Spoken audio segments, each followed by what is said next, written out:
Bonjour et bonsoir, ça dépend de l'endroit où vous êtes.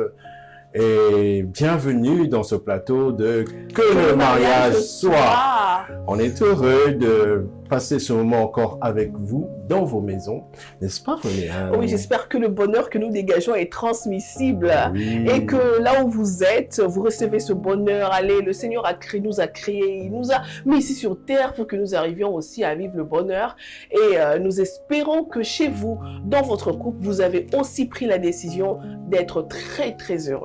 Amen. Ah ouais, il faut dire amen quand on parle de bonheur dans le couple. L'épanouissement, c'est là où il faut dire amen même. Parce que la parole est déjà sortie. Yes. Oui, le bonheur et la grâce m'accompagnent. Donc, c'est-à-dire que ce n'est pas quelque chose qui ne vous est pas donné. La parole est déjà sortie pour exact. vous. Donc, jouissez déjà de ce bonheur à deux, à trois, c'est-à-dire avec vos enfants, à 4, 5, 6, autant d'enfants que le Seigneur vous a donné. Mais jouissez, et même quand vous n'êtes pas encore parents, jouissez de ce bonheur que le Seigneur vous a donné. Et il faut déclarer ce bonheur. Oui, le bonheur et la grâce. Ne dites pas non, mais il faut dire oui. Le bonheur et la grâce nous accompagne, c'est-à-dire vous-même, votre femme ou votre mari et aussi vos enfants, tous les jours de votre vie. C'est important de déclarer ça. Nous déclarons sur une base quotidienne. Oui, une seconde, ne pas rater une journée sans avoir saisi ce bonheur que le Seigneur vous a donné gratuitement en Jésus-Christ. Alors, j'espère que vous êtes bien installés pour pouvoir écouter l'histoire d'aujourd'hui. C'est bien sûr la continuité de l'histoire de la fois passée. Exactement. Nous avons parlé de Jean et de Jeanne, mais aussi de Christ qui est venu s'incrustrer. Il est venu en fait troubler le couple pastoral. Mais on va revenir sur l'histoire et puis on vous donnera la continuité aujourd'hui. C'est tout de suite. Après, ok. C'est l'histoire de Jean et Janine. Jean et Janine sont deux serviteurs de Dieu, un couple pastoral. Ils ont une église qu'ils dirigent pendant plusieurs années, un peu plus de 15 ans d'ailleurs, parce que ce n'est pas un jeune couple. C'est vraiment un couple qui est mature et un couple qui a vraiment fait ses preuves devant les gens et devant le Seigneur. Alors, qu'est-ce qui se passe? C'est que au bout de quelques temps, bien sûr, comme nous le savons, au bout de quelques années, les couples, ils sont, comment je pourrais dire, frappés un peu par l'oisiveté, la routine et tout ça. Et donc, les deux, ils se réveillent le matin, ils vont au travail, le soir, ils s'occupent de l'église et tout ça. L'église grandit. Ils travaillent plus pour que l'église arrive à grandir davantage et être toujours là présent avec des personnes, avec le peuple de Dieu. Alors, il se fait qu'au bout de quelques temps, parmi la vague des personnes qui étaient venues à l'église, il y avait un jeune garçon. Ce jeune garçon-là était vraiment quelqu'un de bien, quelqu'un de poli, il a beaucoup de valeurs, il a beaucoup de... comment je pourrais dire, poli, respectueux, c'est quelqu'un de très bien. Un beau garçon, en tout cas de plusieurs années inférieur au couple. C'était juste un jeune garçon qui était disponible. Très vite, le couple l'a adopté. Et donc, le jeune garçon, il s'appelle Christian. Christian venait souvent voir Jean et Janine et on lui confiait certaines responsabilités et le couple priait avec le jeune garçon. Mais seulement, en fait, Jean, qui est le pasteur, il n'était pas souvent, son horaire n'était pas très flexible, il n'était pas souvent à la maison. Du coup, quand Christian venait, il trouvait plus Janine, maman pasteur. Et donc, Christian, c'est quelqu'un de poli. Et quand il voyait maman Janine, il était toujours avec des compliments. Attentionné. Très attentionné pour dire « Maman Janine, vous êtes très belle, bien habillée, vous rajeunissez. » Vous voyez ce genre de compliments qui font chaud au cœur un petit peu chez les femmes. Alors, maman Janine, c'est vrai qu'il n'y avait pas de pensée derrière tout ça, mais elle a vite senti qu'elle revivait quand le jeune garçon venait. Elle revivait, elle était vraiment, ça allait très bien, elle allait bien quand le jeune était là. Et au fur et à mesure, elle aimait la compagnie, en fait, de ce jeune garçon.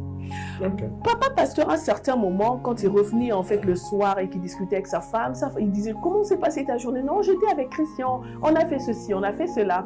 Mon papa pasteur se dit, il y a quelque chose qui me dérange, mais bon, c'est un jeune garçon, vraiment, c'est un petit, il pouvait vraiment être comme leur enfant, leur fils. Donc, il n'y a rien de mal là-dedans. Mais quand même, il dit à sa femme, fais quand même attention, un petit peu, c'est un peu trop. La femme dit, ok, d'accord, il n'y a pas de problème. Donc, jusque-là, ça va. Et au fur et à mesure que le temps passait, Janine commençait à ressentir des sentiments pour ce garçon, des sentiments qu'elle refoulait. Elle se disait, c'est un petit, je peux pas ressentir des sentiments, je peux avoir des sentiments pour lui.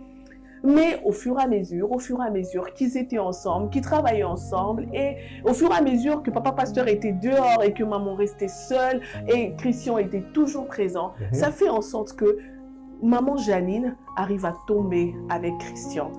Ils ont des relations sexuelles les deux. Et c'est vraiment, ça a été une sorte de tsunami qui a frappé ce couple. Vous voyez, c'est quand vous entrez dedans que tout de suite, c'est-à-dire que tout de suite la conscience revient pour dire qu'est-ce que j'ai fait? Et maman Janine se pose la question, qu'est-ce que j'ai fait? Comment je suis arrivée là? Elle a commencé à pleurer, elle a caché ça à son mari bien sûr, elle pleurait devant le Seigneur. Seigneur, qu'est-ce que j'ai fait? Comment je fais pour m'en sortir? J'ai la conscience qui n'est pas tranquille, je vais mal, comment je vais m'en sortir? Et un jour, le Seigneur lui dit, va dire à ton mari. Elle a dit, Seigneur, c'est pas possible. Comment je vais lui parler? Le Seigneur lui dit, va parler à ton mari. D'où la question qui fait le thème d'aujourd'hui. Voilà. Comment est-ce que l'infidélité est entrée dans un couple chrétien?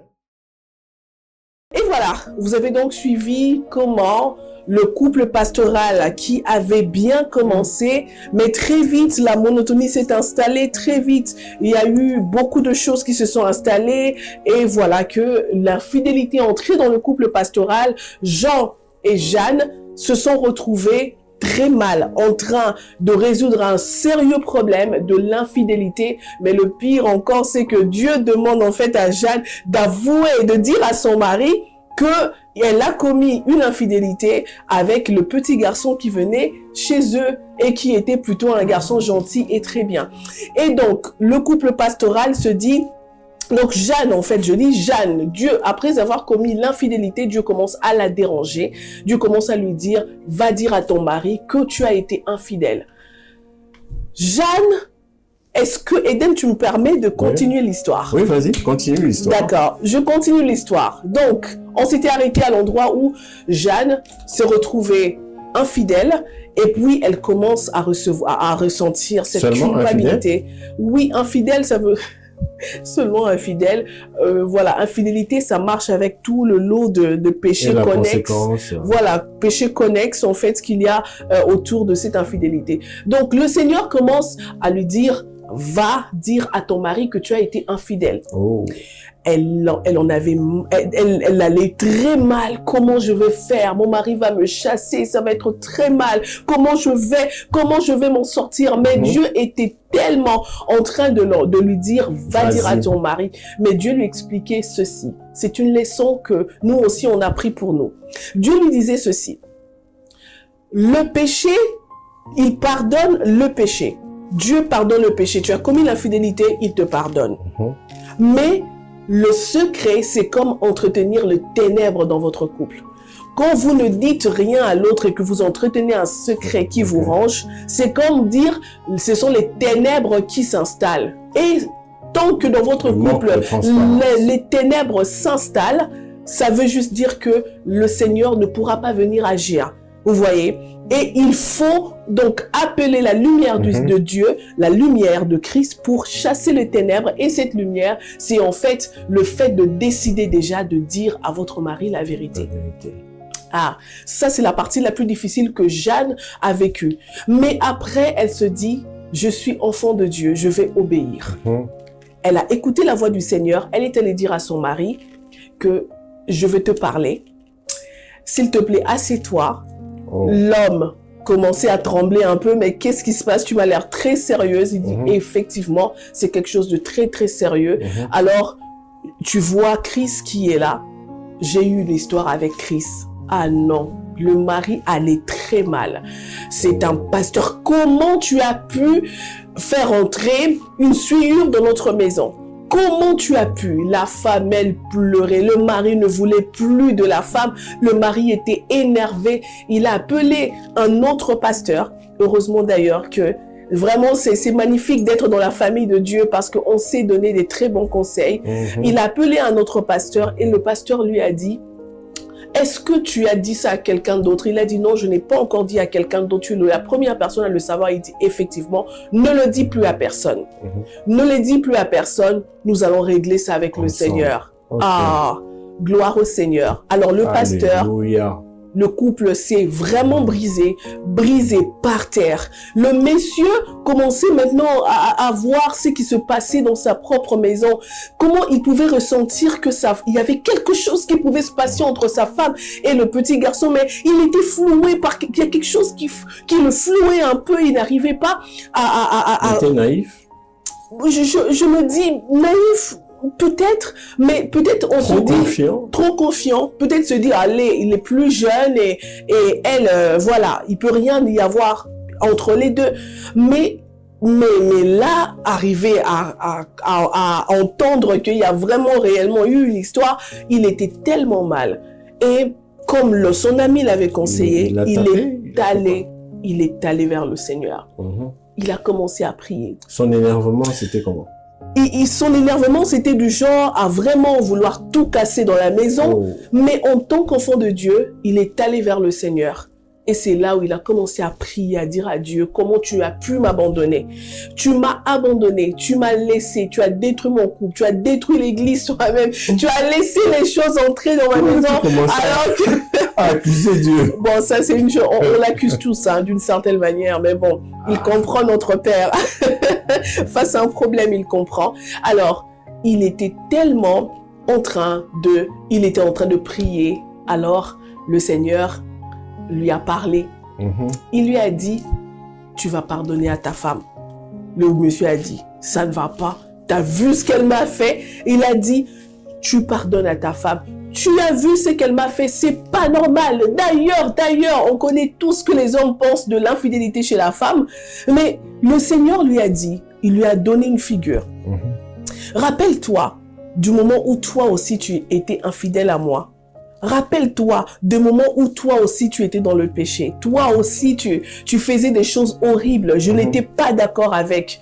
Mais rappelle-toi de ce moment-là. Est-ce que je t'ai exposé? Est-ce que je l'ai dit à quelqu'un? Est-ce que j'ai appelé les gens pour qu'ils arrivent à t'humilier? Si je ne l'ai pas fait, copie sur moi et fais ce que moi j'ai fait avec toi. Oh, le pasteur était par terre. Et le pire de l'histoire, c'est que sa femme était tombée amoureuse du garçon, de Chris. Elle était tombée amoureuse. Chris ou Christian? Chris, ouais, on coupe le petit nom Chris. Donc, elle était tombée amoureuse de Christian. Et comme Dieu lui avait dit, pas de secret, n'entretiens aucun secret, va dire à ton mari. Et elle avait trouvé le courage d'aller dire à son mari que je suis aussi amoureuse de ce garçon. C'était très difficile. Je ne vais pas vous dire combien de temps vraiment ce couple-là était brisé. Mais la belle histoire est que le Seigneur les a réparés. Quand la femme a dit la vérité et que l'homme aussi a choisi de suivre la voie du Seigneur et de pardonner à sa femme, le Seigneur est venu lui-même en fait restaurer ce couple. Il est venu comme comme on dit, la gloire de la deuxième maison sera supérieure. Le Seigneur est venu réparer le couple et le couple aujourd'hui. D'ailleurs, c'est le couple qui est passé pour témoigner, pour raconter cette histoire de comment le Seigneur les a réparés à partir d'une histoire qui était vraiment une histoire appelée pour les briser. Et c'est aujourd'hui en fait qu'on vient vers vous pour vous raconter tout ce qu'il y a autour. Est-ce que chez vous aussi vous avez cette histoire d'infidélité? Parlons-en aujourd'hui, donc que le mariage soit. Et oui, en entendant cette histoire, ça fait trembler. Oui. Ça fait trembler parce que c'est une histoire qui va à l'extrême. Moi, la question que je poserais si j'étais en face de maman pasteur, maman Jeanne, je dirais, comment est-ce que vous avez dit que votre foyer est restauré? Comment est-ce que Dieu a enlevé l'amour là? Vous avez dit que vous êtes tombée amoureuse. L'amour, c'est l'amour. Maintenant, comment Dieu a enlevé cet amour, lui qui est amour, dans votre cœur vis-à-vis de ce garçon-là? Comment ça s'est passé? Eh bien, justement, vraiment, je suis pas la dame. Oui, mais ce que je veux dire, c'est que Dieu est capable. Il est capable. Aujourd'hui, en fait, on a l'impression que Dieu, c'est juste quelqu'un, on entend parler de lui, c'est juste quelqu'un qui compris et voilà. Il faut prier, il faut en fait remplir un devoir. Mais est-ce qu'on connaît le rôle réel de Dieu? Il dit qu'il a le cœur des rois entre ses mains. Il a le cœur des rois entre ses mains, c'est lui qui décide. Il durcit et puis il ramollit. C'est-à-dire qu'il est du genre à venir aussi avec le Saint-Esprit répandre l'amour. Et souviens-toi au tout début de notre mariage et même encore après, nos prières, comment nous les avons montées au Seigneur pour dire Seigneur, viens répandre l'amour, ton amour dans nos cœurs, viens répandre ton amour dans nos cœurs. J'ai toujours dit au couple, c'est une des prières qu'il faut faire. Des prières phares. Exactement. Seigneur, remplis mon cœur d'amour pour le conjoint, mon mari, pour ma femme. Exactement, parce que ce n'est pas automatique. Là, je crois que nous l'avons déjà dit ici, ou nous l'avons déjà dit dans d'autres émissions, le premier amour que vous avez pour votre conjoint, c'est vrai, c'est une attirance, c'est quelque chose de joli, ça vous remplit, ça vous fait, comme certains disent, des papillons dans le ventre. Mais à un moment donné, il faut shifter parce que l'amour n'est pas seulement un sentiment, mais c'est une décision.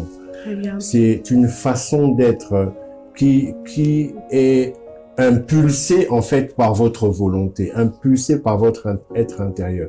Mais cet amour aussi est soutenu par celui qui est amour, c'est-à-dire Dieu. L'origine même de l'amour, c'est Dieu. Exact. Et si vous n'avez pas fait asseoir votre amour pour votre conjoint sur Dieu, eh ben, comme ce n'était qu'un sentiment, à un moment donné, le sentiment, c'est comme la météo, ça change. Le sentiment peut être aujourd'hui chaud, mais demain après c'est froid parce qu'il a plu, parce que il y a eu tel ou tel autre événement. Et ce qui fait que ce n'est pas permanent. En fait, pour que l'amour soit permanent, qu'il se renouvelle, qu'il soit chaud, qu'il soit dynamique, il doit être appuyé et fondé sur Dieu. C'est vraiment ce que ma chérie dit, que c'est Dieu lui-même qui est venu dans le cœur de la dame et a répandu maintenant son amour. Parce qu'au départ, quand ils se sont mariés, c'était une alliance de mariage. Et cette alliance de mariage devant Dieu, une alliance qui est soutenue par Dieu, lui-même l'instituteur du mariage. C'est comme ça que ils ont recouru à Dieu, priant le Seigneur, et lui est venu comme au commencement leur donner un vin nouveau. Amen. Vous vous souvenez de l'histoire de Jésus dans ce mariage dans Jean 2, où il avait été invité. Il était un invité, mais il n'était peut-être pas invité de marque. Et lorsqu'il y a eu un problème dans le mariage, il n'y avait plus de provision de vin. Marie, sa mère, est allée le voir pour dire, écoute, ils n'ont plus de vin. Et lui qui répond, mais qu'est-ce que j'ai à faire dans ça? Qu'y a-t-il entre toi et moi? On n'en est pas encore arrivé. Mais elle avait tellement la foi. En fait, c'est cet amour qui nous permet même de croire que c'est encore possible. Amen. Je crois que la femme, lorsqu'elle a demandé pardon, elle croyait que c'était possible de repartir parce que Dieu était le fondement de cet amour. Très bien. Si Dieu n'était pas là, il n'y aurait même pas eu non seulement le pardon, mais surtout la réparation. Moi, ce que je trouve de génial dans cette histoire, c'est pas seulement le fait d'avoir pardonné, mais le fait d'avoir réparé et d'être reparti sur une meilleure base. Je dirais pas une nouvelle base, mais une meilleure base. Ouais. Parce que lorsqu'on parle de vin nouveau, vous voyez même dans Jean 2, on dit que ce vin-là était meilleur que le premier vin qui avait été servi aux convives. Et cette histoire nous enseigne tous. Cette histoire nous enseigne que il faut vraiment se mettre à chercher l'amour de Dieu par la prière, par le renouvellement. Demandez à Dieu de renouveler cet amour en vous. L'amour d'abord pour Dieu et puis l'amour pour votre conjoint. Je vous dis que quand il y a un problème entre vous et Dieu, c'est-à-dire que votre amour s'est refroidi envers Dieu, vous allez constater, si vous êtes vraiment spirituel, parce que quand je dis spirituel, c'est-à-dire que vous avez vraiment cet attrait et cette conscience des choses spirituelles, parce que l'amour, c'est pas quelque chose que vous voyez, mais c'est une vie, vous la sentez, vous la percevez, vous êtes dedans. Et quand vous avez cette capacité-là, vous pouvez comprendre que j'ai un problème avec Dieu, je sens que moi et Dieu, le courant passe pas bien. Et vous savez qu'avec votre conjoint aussi, il y a une certaine lourdeur. Lorsque vous arrangez avec Dieu, lui qui est l'instituteur du mariage, qui est le fondement de votre mariage, vous verrez que ça va aussi bien se passer. La communion, la communication et l'harmonie va revenir dans votre foyer et vous allez repartir de plus belle. Exactement. Et donc, moi, ce que je trouve aussi de super dans cette histoire, c'est la manière dont les deux obéissent au Seigneur. Écoutez, c'est pas facile. Le problème, ce n'est pas toujours le problème qui arrive. Excusez-moi, ce n'est pas le problème qui arrive. Pas toujours. Parce que c'est comme en fait avec des couples qui nous posent quelquefois des questions et ils demandent, mais on est tout le temps en train de se chamailler, en train de se disputer, c'est sur 30 jours, allez, on se dispute 15 jours et tout ça. Comment est-ce comment faire? Je leur dis, mais est-ce que vous savez que les disputes ne manqueront pas? C'est-à-dire que les occasions de disputes ne manqueront pas. Le problème n'a jamais été réellement le problème. Parce que le monde ne changera pas parce que toi, tu es là. C'est à toi de trouver des voies et moyens pour vivre ici sur Terre et ne pas heurter, quand tu marches, ne pas heurter les pierres qui sont devant toi. C'est-à-dire, c'est que le problème restera toujours là. Vous aurez toujours des problèmes. Il y aura des problèmes et quelquefois des problèmes pires qu'avant. Mais le plus important, c'est comment vous avez décidé de résoudre vos problèmes. C'est ça le plus important. L'infidélité, personne ne souhaite que l'infidélité entre dans le mariage. Personne. Mais le plus important, c'est comment vous décidez de résoudre ce problème-là qui est entré dans votre mariage. Si vous pensez que la meilleure résolution, c'est le divorce, ça, c'est votre problème. Ça, c'est, en fait, vous allez aussi subir des conséquences qui sont liées à la décision que vous avez prise. Mais si vous pensez que Dieu a la solution à votre problème, partez devant lui. Oh non, c'est lui qui a un sale caractère. C'est lui qui a un sale caractère, oui. Il a un seul caractère, mais va auprès de Dieu pour lui dire, Seigneur, c'est toi qui as créé le monsieur qui a un sale caractère. Qu'est-ce que toi-même tu en penses?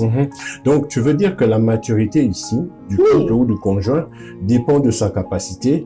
Lorsqu'il a un problème avec le conjoint ou un problème qui est entré dans le couple, c'est de rentrer vers Dieu qui leur a donné ce mariage. Exact. Pour pouvoir lui demander la solution la meilleure. Qu'est-ce que je fais? Qu'est-ce que je fais? Qu'est-ce que nous faisons? Comment résolvons-nous ce problème? Exactement. Donc, la progression d'un couple dépend de leur capacité à résoudre les conflits selon l'inspiration du Saint-Esprit. Exactement. Et Alléluia. En fait, si vous ne savez pas comment repartir auprès de Dieu, le problème c'est que l'ennemi va vite s'installer. Regardez, il y a eu infidélité, la dame est venue avouer. Le plus important en ce moment-là, c'est vrai que vous sentez-vous libre de crier, oui, vous pouvez crier, vous pouvez réagir parce que vous êtes humain, on va pas vous dire ne réagissez pas comme ça, vous pouvez pleurer, vous pouvez vous sentir trahi, déçu, oui, ça arrive. Mais le plus important, c'est d'éviter les casses. Quand l'ennemi s'invite, il entre et il s'installe. Il commence, maintenant la Bible dit qu'il vient pour détruire, il vient pour égorger, il vient pour... Et il faut éviter cela à votre couple. Et donc, restez sur les portes. Quand tu dis éviter, et faire office de sentinelle en restant gardien des portes de votre couple, tu veux dire que il ne faut pas le dire aux gens.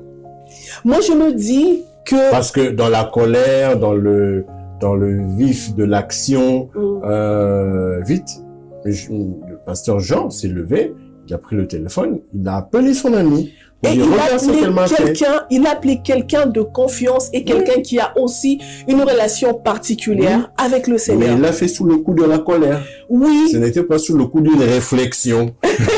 Il était fâché, il l'a dit, il dit non, écoute, regarde ce qu'elle m'a fait. Parce qu'il n'aurait pas dû le dire avec tendresse, tu sais, ma femme m'a fait ça. Non, il était fâché.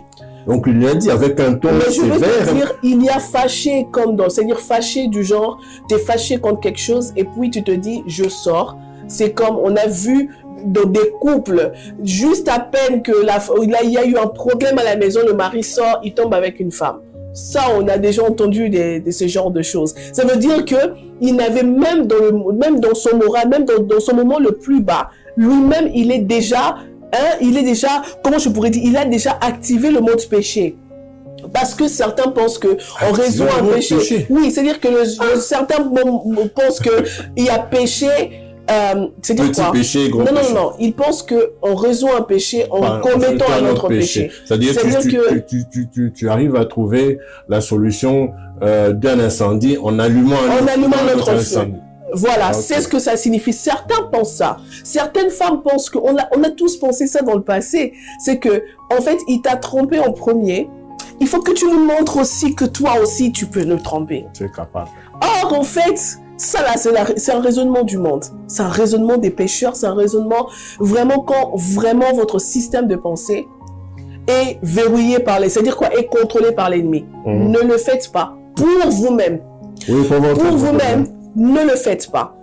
Parce que il y aura toujours une conséquence. C'est-à-dire que lui, il a péché, il y a une conséquence. Et toi, tu pêches, il y a deux conséquences. Qui se multiplient. Voilà. Et comme l'ennemi vient pour détruire, il vient se cacher. Que lui, il a fait ça et elle aussi a fait. Et il vient se cacher là où vous n'allez jamais le voir. Et vous allez toujours voir que c'est votre mari qui est le démon. Donc, du coup, c'est honte, vous vous tapez, vous vous tuez, vous voyez tout ça. C'est ce qui arrive dans le couple, malheureusement. Donc, quand il y a un problème lié à l'infidélité, tout de suite, pensez, c'est difficile, je sais, mais écrivez ça quelque part, un schéma que vous devriez suivre. Pensez tout de suite que c'est une situation que l'ennemi peut prendre et grossir.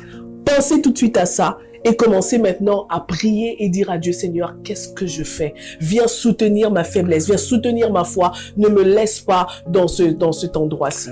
Oui, je suis d'accord avec toi, mais je tairai aussi. Je pense que nous sommes là pour donner des conseils et partager des expériences avec les couples et les familles.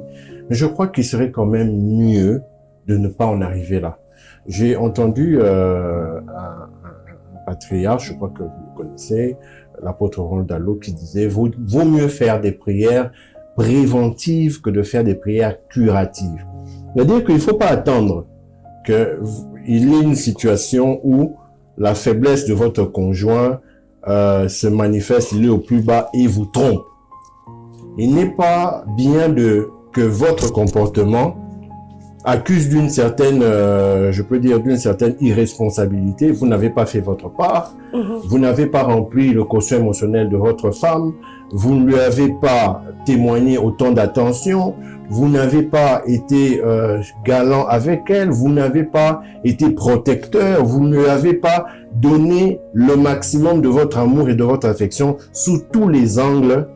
Et vous étonnez que il y a eu infidélité. Quelque part, chaque action que l'on pose a une conséquence.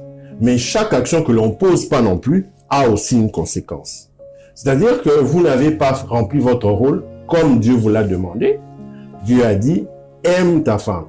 Je crois que c'est dans Éphésiens 5. Il dit, Marie, aimez vos femmes.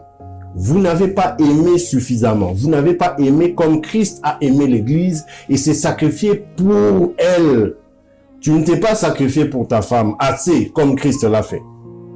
Je dis pas que tu vas te suicider pour ta femme, mais je dis simplement que tu n'as pas sacrifié au maximum, c'est-à-dire ton espace à toi. Toi, tu es... En fait, nous en parlons dans le livre L'homme irréprochable. Je crois que si vous pouvez aller sur le site Fortune Kouété, vous pourrez voir le livre. En fait, ça veut dire ceci, c'est que l'homme a une part de responsabilité. Nous disons que l'homme est celui qui accompagne, comprend et soutient son épouse. S'il n'est pas suffisamment entré dans son rôle, si son rôle dans lequel il doit véritablement prendre soin de sa femme, il ne le fait qu'à 80%, eh ben, il y a une part qu'il risque, en fait, cette part qui manque là, risque d'être comblée par le diable. Je vous donne un exemple. Vous êtes bien avec votre femme et tout ça, c'est le matin, voilà, vous allez au travail, elle sort, elle est habillée, vous êtes habillé, vous faites le nœud de votre cravate et tout ça, vous êtes préoccupé par vos boutons manchettes, où se trouvent vos chaussettes, vos chaussures. Bref, vous êtes en train de vous préparer. Mais elle a fini de se préparer, elle a fait son maquillage, elle a bien fait, elle s'est bien habillée, elle a mis son bon parfum, et elle passe devant toi, juste entre toi et le miroir. Tu ne l'as pas remarqué, tu n'as pas fait ni un compliment, ni lui dire qu'elle a de beaux cheveux, qu'elles sont bons, qu'elle rayonne comme une princesse, tu ne lui as rien dit. Alors, ces 20% de ce que tu devais faire le matin, tu ne l'as pas fait. Ok? Toi, tu as pris seulement l'argent, tu lui as donné le transport, tu as rempli 10%. Elle est sortie. Mais ce que tu devais faire réellement, c'est-à-dire remplir l'intérieur. Christ dit ceci, laver l'intérieur de la coupe et l'extérieur sera propre. C'est-à-dire tu n'as pas rempli l'âme, tu n'as pas à charger ce qu'il faut à l'intérieur pour que l'extérieur soit propre. C'est toujours sale. Tu n'as pas nettoyé l'intérieur. Mais c'est normal que quand on va sortir cette coupe-là, parce que c'est sale, ça va attirer des mouches. Ça veut simplement dire que lorsque votre femme va sortir, elle est bien habillée, elles sont bons. Il y a des personnes qui sont sans vergogne, qui n'ont pas de barrière dans leur esprit, ils n'ont, excusez-moi de le dire, ils vont lui faire un compliment, ils vont lui parler, ils vont oser dire des choses qui, ce sont des mots. Et ces mots-là vont toucher peut-être d'abord sa tête, si elle est assez forte. Mais si elle n'est pas assez forte, ça va toucher son cœur. Et dès que ça a touché son cœur, voilà une porte qui s'est ouverte. On ne pense pas que Christian là, lorsqu'il venait dans la maison et il faisait des compliments à la maman pasteur, c'était peut-être au départ, apparemment, c'était innocent. Mais après, comme elle aimait ça, elle manifestait qu'elle était contente par rapport à ses compliments, à ses belles phrases. Lui aussi s'est dit, ah tiens, elle aime ça, je vais lui en donner. Je vais lui en donner, je vais lui en donner. Et tellement que son homme avait, je ne dirais pas négligé, mais elle avait oublié. Je crois que se marier et faire des années ensemble, il ne faudrait pas se dire que c'est un acquis. Parce que lorsque tu te dis que c'est un acquis, j'ai le champ, il est là, il m'a déjà donné des vignes. À quoi bon? Il va pleuvoir, non? Je vais pas les arroser. Ah, ok, tu ne veux pas arroser tes fleurs, tu ne veux pas arroser ta vigne. Tu attends que la pluie tombe, que Dieu fasse ça à ta place. Ah bon? Eh bien, quand quelqu'un d'autre va passer par là, il a arrosé et il prend les fruits, il commence à manger, tu commences à crier. Mais c'est toi qui n'as pas fait ton travail. Tu n'as pas assez surveillé ta vigne. Tu n'as pas assez pris soin de ta vigne comme il le faut. Tu as peut-être pris soin, tu étais passé le matin, mais tu n'es pas repassé le soir. C'est-à-dire que tu as fait les choses à moitié. Tout ce que nous demandons, c'est que le Seigneur nous donne la force, à nous les hommes, de devenir irréprochables, de devenir ces hommes qui veillent sur le quotient émotionnel de notre femme, de nos épouses et de nos enfants. Arrivons à demander au Seigneur de nous donner la capacité, l'intelligence et la sagesse de pouvoir activer ce mode-là où nous sommes de ceux qui boostent. Nous sommes je pourrais dire les coachs, nous sommes les motivateurs, nous sommes la source de l'amour dans laquelle la femme vient puiser et se désaltérer, dans laquelle les enfants viennent puiser et se désaltérer. Si c'est pas le cas, eh ben, le voisin risque de faire ton travail, peut-être parce qu'il n'a pas non seulement la moralité, mais la vie de Dieu en lui. Il va le faire parce qu'il a vu que votre femme est jolie, votre femme s'est bien arrangée. Oh, vous avez contribué à 60% à son arrangement, mais vous n'avez pas vous n'avez pas, je peux dire, protégé cet arrangement-là par les mots que vous deviez dire à votre femme. La Bible dit que il faut que l'homme puisse être celui qui arrange la femme, qui la modèle selon ce que lui veut par ses paroles. Sanctifie-la par tes paroles, tu vois. Et cette sanctification, c'est justement lui dire ce qu'elle est. Parce que la femme, des fois, vous savez, elle peut être jolie, mais elle doute d'elle. Elle doute des habits qu'elle a portés, elle doute que c'est joli. Et pourtant, la première fois qu'on a acheté l'habit avec vous, elle était contente. Là, tu parles pas de moi, hein, tu parles de la femme. Non, je parle de la femme en général. Je parle pas de toi.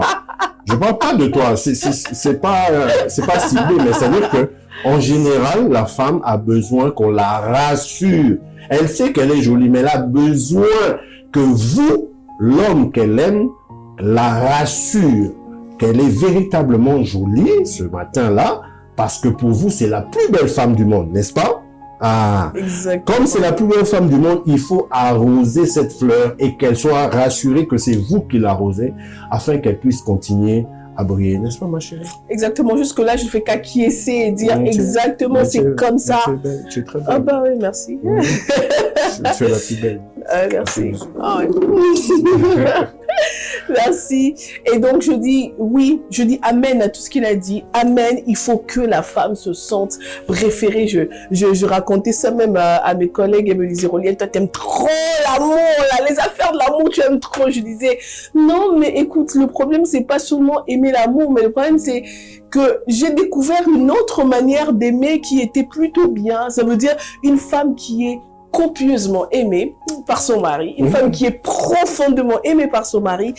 Elle n'est pas dans des petites jalousies, elle n'est pas dans des comparaisons inutiles, elle n'est pas dans les tralala, elle n'est pas dans des rapports, comment on dit, jouer à la rapporteuse. Elle n'est pas un danger pour le mari de l'autre. Ça, c'est-à-dire quoi? Je m'habille aussi de manière décente parce que je sais que je voudrais pas mettre un peu le mari de l'autre, tu vois, dans un inconfort qui le poussera à me comparer avec sa femme. Ça aussi, c'est une autre manière de faire. C'est-à-dire que quand une femme est très aimée par son mari, elle devient une vraie bénédiction pour les autres familles. Amen. Ça, c'est juste ce que je dis. Parce que si tu traites pas bien ta femme, elle va être un danger pour le couple d'autrui. Oui, parce c'est ça le problème. Comme je l'ai pas ici, je vais essayer de je vais essayer de m'habiller pour attirer l'attention. Et quand je m'habille pour attirer l'attention, je suis dehors, je suis pas avec mon mari là-bas et je suis avec le mari des autres. Et donc, ça fait en sorte que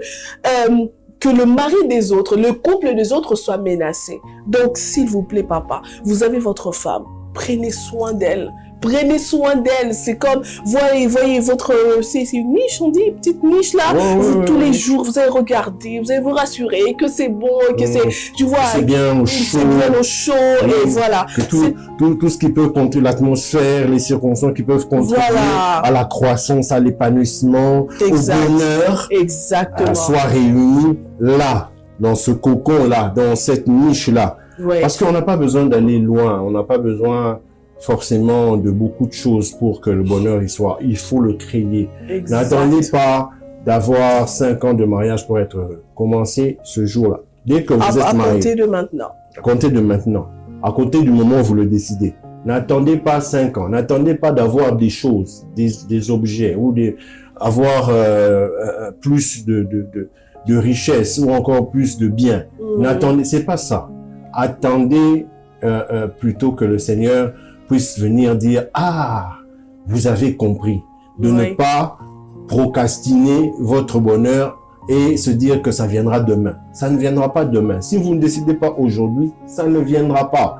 Du reste, le bonheur ne vient pas. La Bible dit, il marche avec nous. Le bonheur et la grâce m'accompagnent. Maintenant, toi, si tu attends qu'il vienne demain, donc ça dit que tu le rencontreras pas, puisque normalement, il est censé être à côté de toi.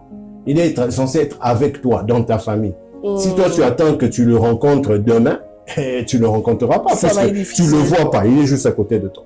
Donc, c'est un peu cette métaphore pour dire que ayez confiance en Dieu, mettez votre foi en Dieu et appliquez la parole. Amen. Aime ta femme comme Christ a aimé l'Église. Aime ta femme. C'est dans Éphésiens 5. Lisez Éphésiens 5. méditer sur cette parole. Que cette parole, en fait, hein, vous savez, la première chose que chaque homme, chaque femme devrait faire, c'est d'apprendre à apprendre. Je crois que nous avons tous été à l'école pour la plupart et on nous dit allez étudier telle matière, revenez demain, il y a interrogation. Mais peut-être qu'on nous a pas appris comment on devait étudier cette matière. On nous a pas donné un schéma. Alors demandez à Dieu de vous apprendre à apprendre. Et c'est comme c'est la parole de Dieu, qu'il vous apprenne comment intérioriser, comment vous approprier cette parole, qu'elle devienne un avec vous. La Bible dit que celui qui entend ma parole et qui la met en pratique est comme cette maison qui est bâtie sur le roc. Donc ça veut dire que ça vous fait devenir quelqu'un d'autre. Ça vous donne une stabilité sans pareil. Vous n'êtes plus, comment dire, emprunt ou encore victime à toutes sortes de mouvements qui peuvent bouger et renverser votre âme. Donc votre morale est au zénith à cause de la parole pratiquée, pas la parole écoutée, la parole pratiquée. C'est-à-dire, vous vous appropriez de cette parole. Je dois aimer ma femme comme Christ a aimé l'Église. Je dois me sacrifier pour elle. Comment je fais? Je déclare cela sur moi. J'aime ma femme. J'aime ma femme comme Christ a aimé l'Église. En fait, tu parles à ton âme, tu parles à ton esprit, tu lui dis que la parole, c'est ta nourriture. C'est ce que toi, tu dois être. C'est ce que tu... Parce que tu es créé à l'image et à la ressemblance de Dieu. Si tu ne le fais pas, personne ne le fera pour toi. Le problème, c'est ton identité. Est-ce que ton identité se rapproche plus de l'identité de ton Père? Tu dis que tu es véritablement enfant de Dieu. Si tu es enfant de Dieu, tu dois en fait, être dans cette atmosphère et aussi te rapprocher de ce que ton Père est. Et pour te rapprocher de ce que ton Père est, tu dois aimer sa parole. Comment tu aimes sa parole? Tu pratiques sa parole. Tu obéis à sa parole. Même lorsque tu ne comprends pas ça vraiment. Même lorsqu'au début tu dis, mais je comprends pas, ça m'amène où? Oh, ça va t'emmener à devenir comme Dieu. Ça va t'emmener à aimer comme Dieu aime le monde. Ça va t'emmener à aimer ta femme comme Christ a aimé l'Église. Pratique ça d'abord dans le secret et tu verras que et après ça deviendra une vie. Tu ne vas pas beaucoup te battre parce que dans tes actions, tu comprendras pas comment est-ce que tu lui as fait ceci, tu lui as dit ceci, parce que ça coule en toi en fait. Si tu as soif de ça, soif d'aimer ta femme, quand je dis soif d'aimer ta femme, si tu espères l'aimer au-delà de ce que tu pouvais imaginer dans la dimension humaine, mais tu l'aimes dans la dimension divine. C'est Dieu qui te donne la capacité de l'aimer comme Dieu veut que tu l'aimes. Pas comme toi tu as décidé. Tu dis non, je lui donne seulement un peu. Non, je vais l'aimer seulement un peu. Non, si je l'aime trop, elle va se prendre la tête, comme dit Satan. Non, sa tête va gonfler. Elle va commencer à faire comme si... Non. Ça gonfle, ça fait quoi? Aime-la comme Christ a aimé l'Église. En tout cas, c'est un conseil que nous partageons. C'est vraiment une parole, je dirais, c'est la bonne nouvelle. Si en fait vous remarquez qu'il y a des tensions dans votre couple, ça ne va pas. Ça veut dire qu'il y a quelque chose dans le schéma de la parole de Dieu que vous n'avez pas respecté. Si vraiment il y a des conflits, arrêtez-vous un peu, dites, c'est qu'il y a quelque chose qu'on n'a pas bien fait. Hein? Alors, la référence pour faire bien les choses, ce n'est que le manuel d'utilisation du mariage, c'est-à-dire la Bible. Ne cherchez pas plus loin. Nous, tout ce qu'on fait ici, c'est on est en train de commenter, on est en train de parler de cette même parole, on est en train de l'énoncer, on est en train de partager avec vous. Mais en vérité, c'est elle qui légifère, c'est elle qui oriente, c'est elle qui fait en sorte que cet amour-là du mariage puisse être dynamique. Ce n'est pas nous. Nous ne sommes que des simples serviteurs. Nous ne sommes que des porteurs de la parole. Donc, imitez ce que Dieu a déjà écrit dans la Bible. Aime ta femme comme Christ a aimé. C'est écrit. Et si tu mets ta foi dans cela, parce que le problème, ce n'est pas se dire, ok, voilà, j'ai lu la parole, j'ai lu ça hier, j'ai lu ça avant-hier. Non, non, non, non. Il faut croire. Le problème, c'est croire. Et croire, c'est démontrer ces choses que tu n'as pas encore vues. Démontre que tu l'aimes. Démontre que tu l'aimes. Les preuves d'amour, démontre. Je ne parle pas des cadeaux chers. Je parle de ton attitude. Je parle de tes habitudes. Montre-lui. Dans la nuit, tu te réveilles dans la nuit. Tu lui dis que tu l'aimes. Elle se demandait, mais c'est quoi? Qu'est-ce qui se passe? Chérie, je t'aime. Oh, tu m'as réveillé pour ça. Ouais. Oui, attends, je vais mettre le drap pour toi. Donc, tu lui montres vraiment que elle fait partie de ta vie, elle est une partie de toi. Alléluia. Je ne suis pas en train d'exagérer, je suis simplement en train de dire que si la vie Zoé de Dieu coule en toi, si Christ qui est amour coule en toi, tu manifesteras les fruits de l'amour.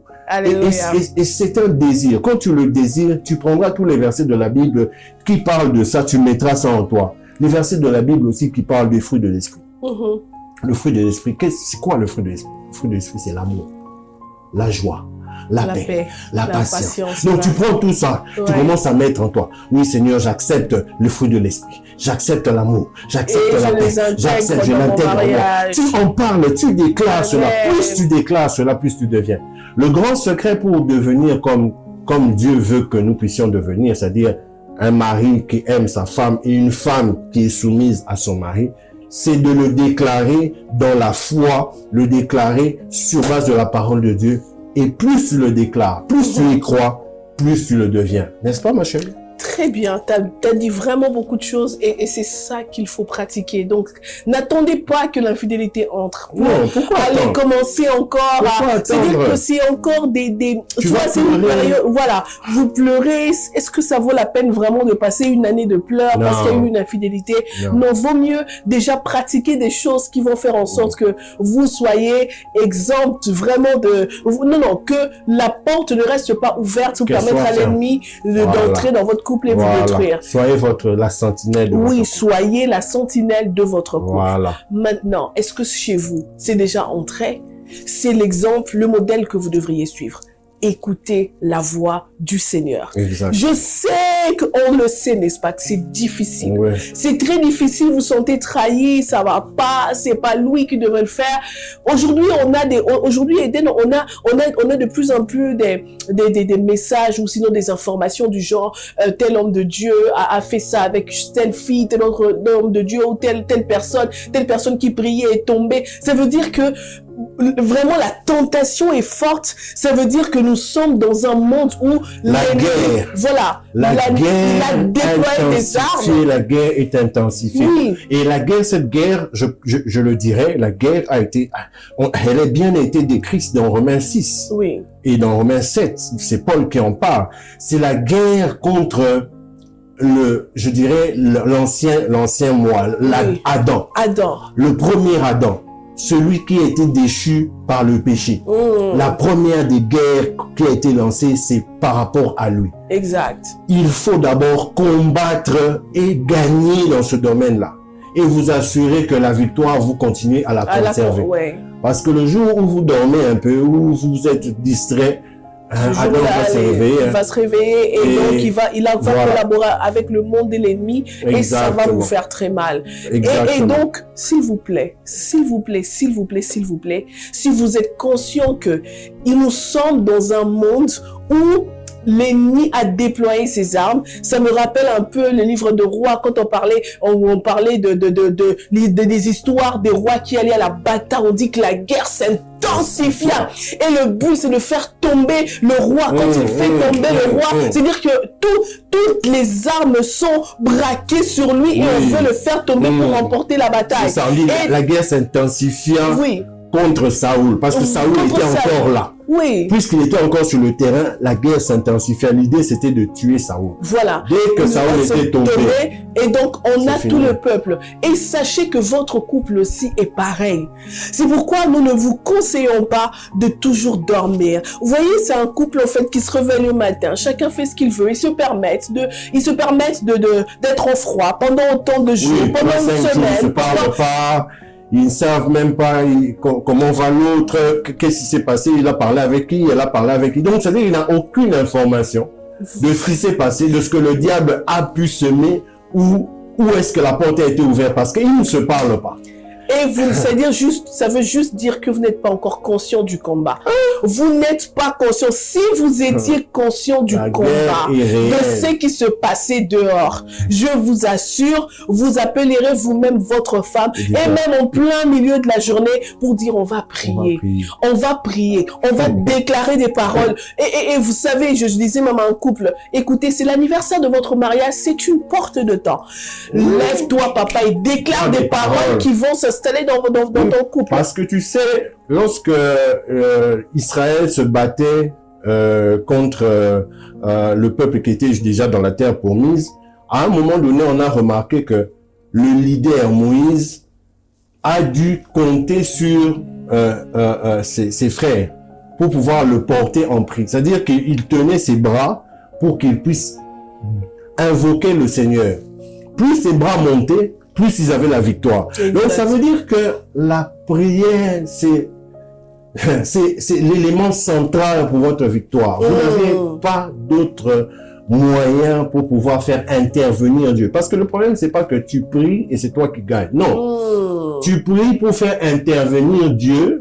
Tu lui donnes la permission de venir et d'entrer dans ton combat et de manifester la victoire déjà remportée à la croix pour toi. Très bien. Donc, et c'est ça qu'il faut faire.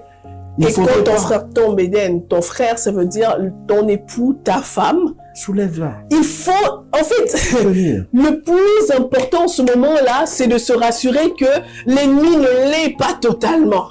C'est-à-dire qu'il est tombé, tu as remarqué. Mais regardez. Je dis bien, on parle de tomber. On ne parle pas d'une vie qui est, c'est-à-dire quoi? Couché, endormi. Oui, c'est-à-dire que tu sais déjà que ton mari là, coureur de jupons du début à la fin. Tu sais que ta femme là, ça sert à rien. Non, on parle pas de ce couple-là parce que ce couple-là a besoin d'une autre manière, voilà, une autre thérapie. Spirituelle. Pour le couple, le monsieur, tu sais bien que tu es en train d'épouser quelqu'un qui ne sait pas résister aux femmes, une femme qui ne sait pas résister aux hommes. Donc ça veut dire que pour vous, c'est une autre thérapie. Oui. On parle bien de couple d'enfants de Dieu et puis il y a eu l'infidélité qui est entrée.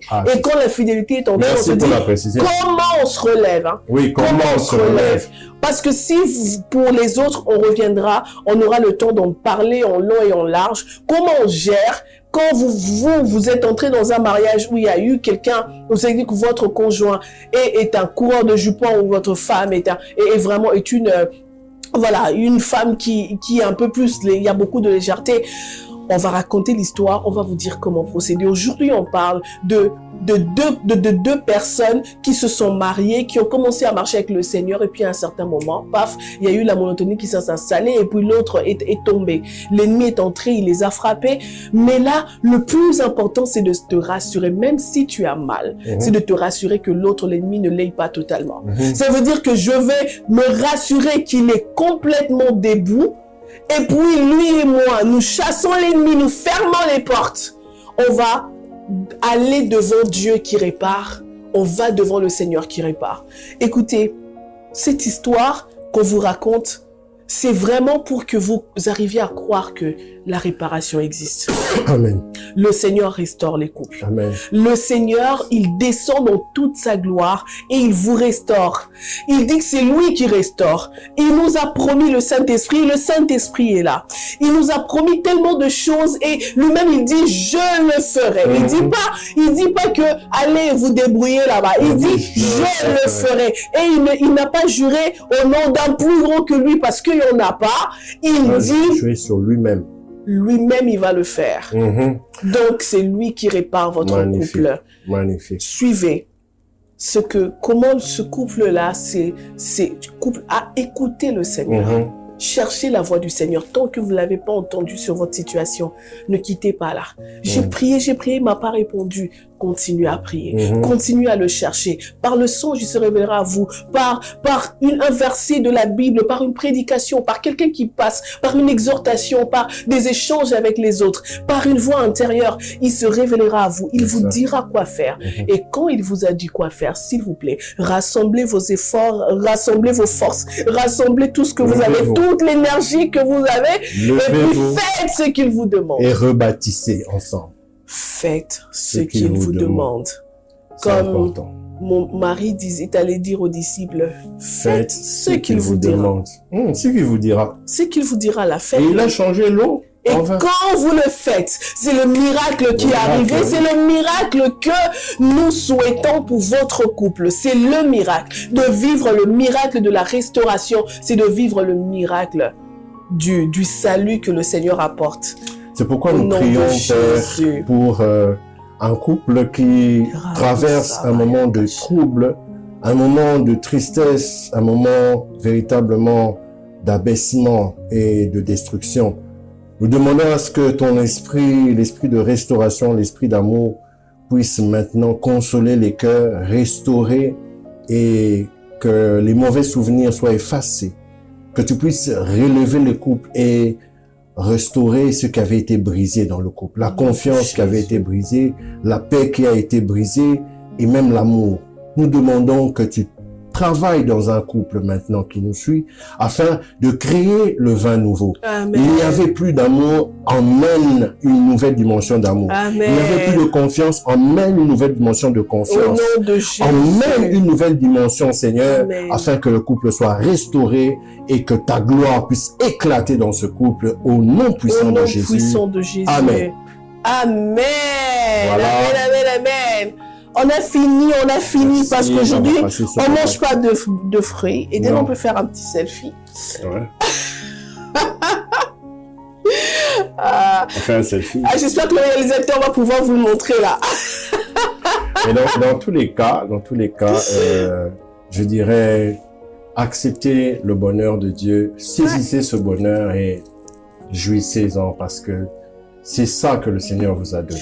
Donc, on se retrouve la prochaine fois sur ce plateau avec vous. Prenez ce rendez-vous dans Que le mariage soit. Et Bye bye. soyez bénis. Et accompli. Bye bye. Bye bye.